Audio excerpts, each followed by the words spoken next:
바로 시작하겠습니다. 왜 그렇게 똑똑하고 권력 있는 리더들이 가끔은 누가 봐도 파멸적인 실수를 계속 반복하는 걸까요? 오늘은 역사학자 바바라 터크먼의 획기적인 분석을 바탕으로 이 조직적 오판이라는 미스터리한 주제를 함께 파헤쳐보는 해설 시간을 가져보려고 합니다. 한번 생각해 보세요. 왜 강력한 지도자들이 자기 손으로 직접 자신의 제국을 무너뜨리는 걸까요? 국가나 조직의 이익에 완전히 정면으로 부딪히는 정책을 굳이 기어코 밀어붙이는 이 역설. 이건 정말 시대를 초월한 미스터리거든요. 오늘 우리는 몇 가지 역사적 사례를 짚어보면서 이 질문에 대한 아주 명확한 답을 찾아볼 겁니다. 사실 모든 문제의 근원은 바로 이 개념에 있습니다. 터크먼은 이걸 나무로 된 머리, 즉 꽉 막힌 우두남이라고 불렀어요. 이게 뭐냐면 반대되는 명백한 증거들이 막 쏟아지는데도 그걸 철저히 무시하거나 거부하는 겁니다. 오로지 자기가 미리 정해둔 고정관념 안에서만 상황을 판단하는 거죠. 변하지 않는 팩트에 적응하기는커녕 그냥 자기가 믿고 싶은 대로만 행동하는 엄청난 자기기만이자 고집인 셈입니다. 자, 역사적으로 보면 정부의 실정, 그러니까 정치를 잘못하는 건 크게 네 가지로 나눌 수 있습니다. 폭정, 과도한 야망, 그리고 무능함. 사실 이런 것들은 역사책을 펼치면 아주 흔하게 나오잖아요. 그런데 오늘 우리가 집중할 건 오로지 이 네 번째 유형입니다. 피할 수 있는 길이 뻔히 있었는데도 굳이 자기 발로 걸어 들어간 그 순수한 어리석음 말이죠. 여기서 진짜 중요한 포인트가 하나 있습니다. 역사적으로 진짜 어리석었다고 평가받으려면 그냥 나중에 후대 사람들이 그거 실수였네 하는 정도로는 안 됩니다. 이 세 가지 엄격한 기준을 통과해야 해요. 첫째, 그 시대를 살던 당시 사람들 눈에도 저건 아닌데 싶었어야 하고요. 둘째, 실현 가능한 다른 대안이 분명히 있었어야 합니다. 셋째, 어쩌다 한 개인의 일탈이 아니라 집단이나 연속된 통치자들에 의해서 뚝심 있게 추진되었어야 하죠. 이렇게 말하면 좀 추상적이죠? 그래서 이 개념을 확 와닿게 해줄 자기 제국을 말 그대로 허공에 날려버린 완벽한 역사적 롤모델 한 명을 모셔보겠습니다. 바로 솔로몬 왕의 아들 르호보암 왕입니다. 오늘 우리의 핵심 포커스이기도 하죠. 이 사람의 행보를 한번 자세히 따라가 볼까요? 르호보암이 아버지 솔로몬의 뒤를 이어 왕위에 올랐을 때 그의 나이가 몇 살이었는지 아시나요? 무려 41살이었습니다. 그러니까 세상 물정 모르는 순진한 꼬마가 절대 아니었다는 뜻이에요. 그런데도 불구하고 이 사람은 왕관을 쓰자마자 거의 1초 만에 아주 치명적인 오판을 내리고 맙니다. 당시에 그가 물려받은 왕국은 그야말로 언제 터질지 모르는 시한폭탄 같았어요. 아버지 솔로몬 시대 때부터 무거운 세금이랑 강제 노역에 시달려서 백성들의 불만이 이미 목 끝까지 차오른 상태였거든요. 급기야 북쪽의 열지파는 여로보암이라는 인물을 앞세워서 이 무거운 멍에를 당장 좀 가볍게 해달라며 반란까지 위협하고 있었습니다. 자, 여러분이 리더라면 이 상황에서 어떻게 하시겠어요? 사실 르호보암에겐 아주 훌륭하고 실현 가능한 대안이 바로 눈앞에 있었습니다. 나이 지긋한 원로들이 백성들의 요구를 들어주고 좀 따뜻한 말로 달래주면 그들이 평생 충성할 겁니다 라고 아주 지혜로운 조언을 했거든요. 하지만 르호보암은 어땠을까요? 이런 조언은 너무 나약해 보인다고 뻥 차버립니다. 대신 자기랑 같이 자란 젊은 친구들이 해주는 아주 공격적이고 자기 입맛에 딱 맞는 조언에 덥석 귀를 기울이고 말죠. 그 젊은 친구들이 써준 대본이 뭐였냐면요. 내 아버지는 너희에게 무거운 멍에를 메웠으나 나는 너희의 멍에를 더 무겁게 할 것이다. 내 아버지는 채찍으로 다스렸지만 나는 전갈로 너희를 다스리겠다. 바로 이겁니다. 권력에 제대로 취해 있던 르호보암은 절망에 빠져서 찾아온 백성들에게 이 잔혹하고 오만한 메시지를 토시 하나 안 틀리고 그대로 읊어버립니다. 정말 믿기지 않지 않나요? 결과는 안 봐도 뻔하죠.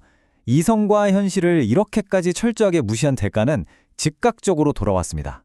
북쪽의 열지파는 그 자리에서 그럼 우린 나갈게 하고 분리독립을 선언해버려요. 그렇게 이스라엘 제국은 영원히 반토막이 나고 맙니다. 리더의 그 어리석은 결정 딱 한 번이 거대한 제국을 순식간에 산산조각 내버린 겁니다. 자, 이 르호보암의 심리를 한번 해부해 볼까요? 아까 말씀드린 그 우둔함의 전형적인 증상들이 여기서 다 나옵니다. 피를 끓어오르게 만드는 얄팍한 자존심, 현실에서 울리는 경고음은 싹 다 무시하는 필터링, 주변엔 온통 예스맨들만 두려는 성향, 그리고 무엇보다 타협하는 건 곧 내가 약하다는 뜻이라고 착각하는 그 깊은 공포심 말이죠. 이게 바로 리더십이 재앙으로 가는 완벽한 지름길입니다. 그런데 안타깝게도 르호보암의 이 바보 같은 짓은 그 시대에만 일어난 특별한 일이 아니었습니다. 트로이의 목마를 뻔히 알면서도 성안으로 들여보낸 트로이 사람들, 르네상스 시대의 교황들, 미국 식민지를 걷어찬 영국, 그리고 베트남 전쟁까지. 수천 년 역사를 관통하면서 이 리더십 실패의 메아리는 진짜 소름 돋을 정도로 똑같이 울려 퍼집니다. 르호보암처럼 15세기 후반의 르네상스 시대의 교황들 역시 마찬가지였습니다. 신도들의 불만이 하늘을 찌르는데도 그들은 철저하게 귀를 막았죠. 교회를 쇄신하자는 좋은 아이디어들이 나와도 쳐다보지도 않았고 그저 자기들 권력 유지하고 사치 부리는 데만 혈안이 되어 있었습니다. 결국 그 썩은 시스템은 스스로를 버티지 못하고 붕괴되면서 종교개혁이라는 돌이킬 수 없는 거대한 분열을 맞게 됩니다. 시간표를 쭉 돌려서 18세기 영국과 미국 사이를 봐도 상황은 똑같습니다. 영국의 조지 3세와 그 측근들은 이미 훌쩍 커버린 미국 식민지를 마치 말 안 듣는 유치원생 취급했어요. 식민지를 잘 달래서 유지하면 얻을 수 있는 그 엄청난 경제적 이득이 뻔히 보이는데도 영국법이 최고야 라는 그 알량한 자존심과 수상적인 원칙을 앞세우다가 결국 그 금쪽 같은 제국을 통째로 날려먹은 겁니다. 20세기로 넘어오면 좀 나아질까요? 천만에요. 이 어리석음의 퍼레이드는 계속됩니다. 미국의 역대 행정부들은 베트남에서 도저히 이길 각이 안 나오는 전쟁을 계속해서 밀어붙였어요. 현장에서 올라오는 정보도 무시하고 다른 대안도 다 거부했습니다. 이유가 뭐냐고요? 권력을 잃는 것, 그리고 전 세계 앞에서 우리가 틀렸소 하고 체면 구기는 걸 그 어떤 것보다 두려워했기 때문입니다. 이 분석 자료에 따르면 터크먼의 이 프레임워크는 2003년 이라크 침공이라는 꽤 최근의 사건에도 놀랍도록 들어맞는다고 합니다. 출처 자료의 분석을 빌리자면 이라크 침공 역시 반대하는 목소리들을 억압하고 신중한 판단보다는 이데올로기를 맹목적으로 따랐던 과거의 비극적인 패턴을 그대로 반복했다는 거죠. 참, 시간이 지나도 이 틀이 여전히 작동한다는 게 씁쓸하긴 합니다. 자, 그럼 여기서 우리가 가져가야 할 핵심은 뭘까요? 바로 이 끔찍한 자기 파괴의 무한 루프를 어떻게 끊어낼 것인가 하는 점입니다. 리더들은 체면 좀 구기면 어떠냐는 배짱을 가져야 합니다. 지금까지 쏟아부은 매몰 비용은 과감하게 잊어버리고 역사가 계속해서 보내는 경고 시그널에 제발 귀를 기울여야 해요. 내 정치적 생명보다 객관적인 진실을 더 중요하게 생각하는 도덕적 용기, 이게 지금 절대적으로 필요합니다. 바바라 터크먼은 우리에게 아주 뼈 때리는 경고를 남깁니다. 지혜가 없는 지식과 권력은 곧 재앙이다. 이거 진짜 명언 아닙니까?